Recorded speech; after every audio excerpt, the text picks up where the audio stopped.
Mabilis na binaha ang ilang lugar sa Northern Luzon dahil sa walang patid na pag-ulan. Nasa frontline ng balitang yan, si Brian Basa.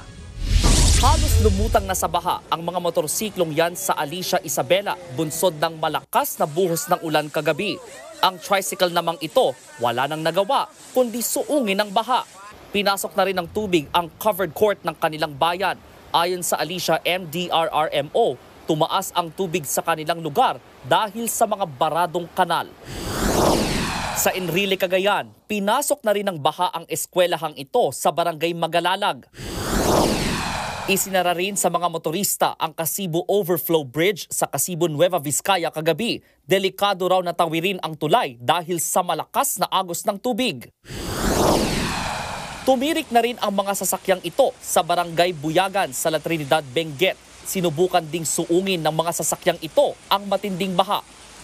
Ayon sa Pag-asa, dulot ng localized thunderstorms ang malalakas na pag-ulan sa ilang bahagi ng Northern Luzon kahapon. Ang isang thunderstorm kasi nakaka-create din ng yung mga flash floods and flooding sa mga low-lying areas.